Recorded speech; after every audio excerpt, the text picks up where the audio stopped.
Welcome to the Humanized podcast, all about personalizing your health. I'm your host, Rebecca Kelly. And today our topic will be saturated fats and health, a reassessment and proposal for food-based recommendations with Dr. Susan DeLaney. Before I introduce Dr. DeLaney, I want to remind everyone to subscribe and get all the other variety of casts and audio, video, and transcription at humanizedhealth.com. I'd also like to thank our lead sponsor, Village Green Apothecary at myvillagegreen.com. A little bit about Dr. Susan DeLaney. She's practiced naturopathic medicine in North Carolina for over 3 decades. Over the years, she has observed that the health of many people, including children, has greatly declined, while the number of prescriptions has dramatically increased. By using a natural approach to healing, she is able to help people become less dependent on prescription drugs and improve their health and vitality.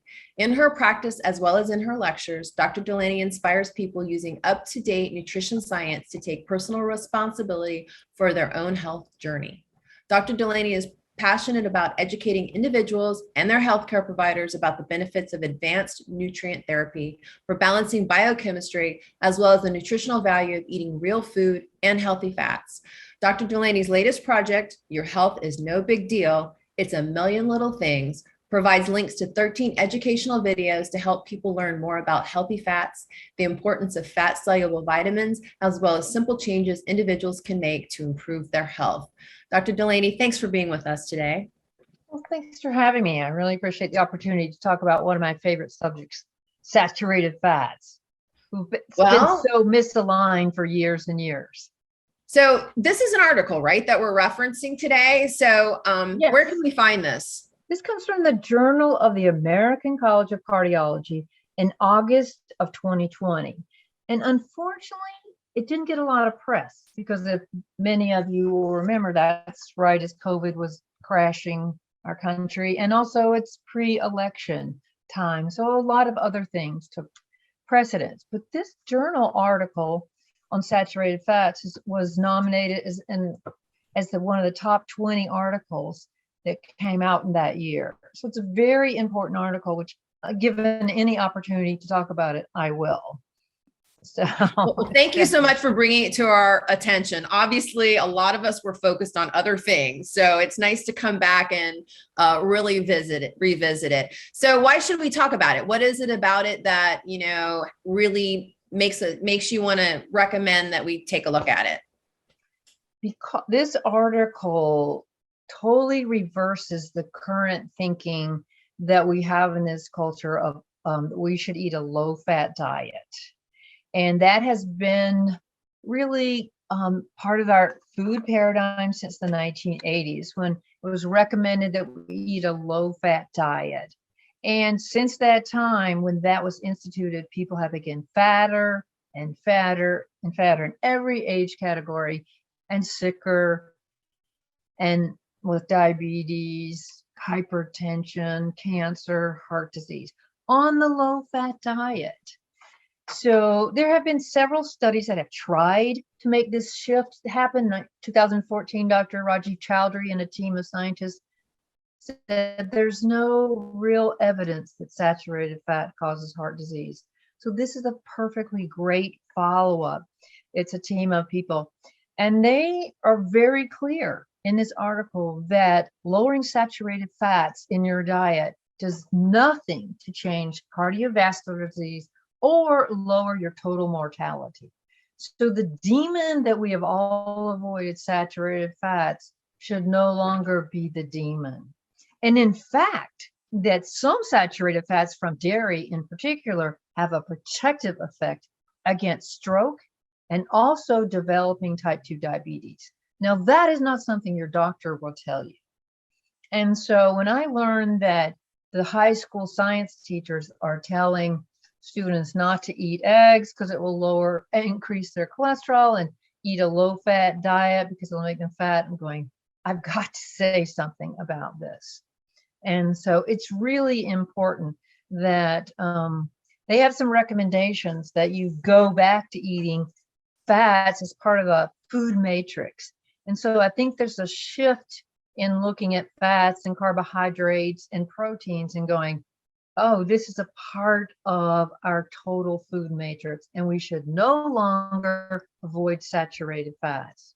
However, the US dietary guidelines still maintain that, and they have since the 80s, that our diet should contain less than 10% saturated fats. And also that people who have cardiovascular disease or diabetes should have only 6 to 7% saturated fats in their diet, which is completely the reverse of the way it should be. So it's a fascinating article.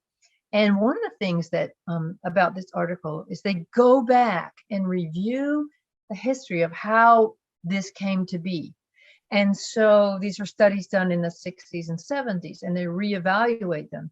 It turns out they had a studies what they thought was testing the difference between polyunsaturated fats or unsaturated fats versus saturated fats. And clearly the saturated fats in the studies created more harm and caused more heart disease. Well, now that they look at it, the saturated fat group was contaminated with trans fats. That means they were comparing polyunsaturated or unsaturated fats to a saturated and trans fat diet. And now we know that trans fats are really bad for us, and they're still in the food supply, but less than they were, but they're the culprit. They were causing the heart disease, the cancer, and all that. So people are going, you mean to tell me that I have been avoiding saturated fats all my life and they're not harmful for me? Well, this article clearly says they are not harmful for you. And so that's why I think it's important. And we need saturated fats for our brain, which is 60% saturated fat. We need saturated fats for the vitamins that they contain, which I hope to talk about at some other point. And we need them as part of our energy, because now what we've done is substitute refined carbohydrates and sugar into our diets. In the Americans' diet at the turn of the century, like 1900, contained about 5 to 8 pounds of sugar per person per year. And now, because we're eating a low-fat diet, the average consumption is 152 pounds of sugar per person per year. So it's that substitution, this article says, of refined carbohydrates and sugars that are causing heart disease, causing inflammation, causing diabetes, causing cancer. The list just goes on and on. Autoimmune diseases, because we don't have the fats that we need and the nutrients that are found in them. And so it's should be rated a top article, and it was voted one of the top 20 articles of 2020. But the more people that read it, the better off we are. And another piece that it talks about in this article is that if you're eating highly refined oils, though they've done studies with those oils, that means vegetable oils, soybean, corn, canola, vegetable oils mixed together, that in rat studies, they have been shown to cause cancer. And I say, yikes to that, because, and then you get those oils and heat them by eating the French fries and other fried foods that we're eating, and that produces even harmful components as well. So we think we've been doing the right thing by having vegetable oils and frying in them other shortening type products and vegetable oils, and we were doing the wrong thing, because those become harmful contaminants in our body and people are dying of heart attacks, cancer, and other diseases, diabetes, at a much younger ages than before as well. So I find this article to be absolutely fascinating and important. And also they call for a re-examination of public health guidelines to say, hey, you guys need to make some different decisions and protocols here. And he said, there is no robust evidence that current population-wide arbitrary upper limits on saturated fat consumption in the United States will prevent cardiovascular disease or reduce mortality. So enjoy that butter, enjoy that cheese. I don't advocate eating too much ice cream, but the whipped cream, Make your own. Use lots of vanilla, maple syrup, tiny bit of that, and put it on fruit. That makes an amazing dessert. And you go, oh, I'm eating something healthy. But turning that around in our brains is really, really hard to do. Because you're making me hungry. It Yeah. all sounds so delicious. And you're also now giving me permission because you're saying it's good for me. I love this article. Yes, this article. And if your doctor tells you to eat a low-fat diet or you need to do this, you should take it to your doctor. I've educated more physicians by sending them this article. They go, really? That's a complete reversal of what we've been taught. I go, yes. It's a complete reversal of what you've been taught. But Dr. DeLaney, what you're saying, I think if I'm understanding, is that they just really took a look at the data and they separated the fats versus just lumping them together as one, where the trans fat and the saturated fat they separated it and they realized there was a difference. Is that what you're saying when they say re-examine the data? Well, they did not understand that the saturated fat arm of the study was contaminated with trans fats.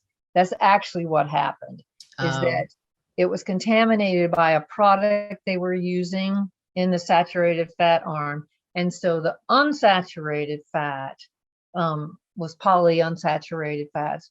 And they came to the conclusion in the 60s and 70s, not knowing about the contamination, that it was healthier to have unsaturated fats versus eating saturated fats. And we also have the Framingham study in 1987 that brought us the same conclusion. But when you really look at the statistics on that, they say there was no difference in the high cholesterol between 205 versus 294 blood cholesterol levels. And the idea was that saturated fats make your cholesterol go up. Therefore, saturated fats and cholesterol are bad for you. So not true. And we can talk about that in another podcast. Cholesterol is not even a fat, by the way.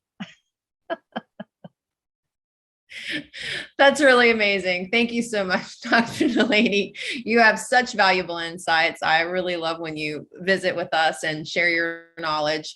Dr. DeLaney can be found at www.thewellnessalliance.com. I'm going to spell that. That's THEWELLNESSALLIANCE.com. Let me remind you to subscribe and get access to all Humanized videos, podcasts, and transcriptions from all of our thought leaders like Dr. DeLaney on personalized health at humanizedhealth.com. Thanks so much for being with us. I hope you can come back again. Thanks. I will.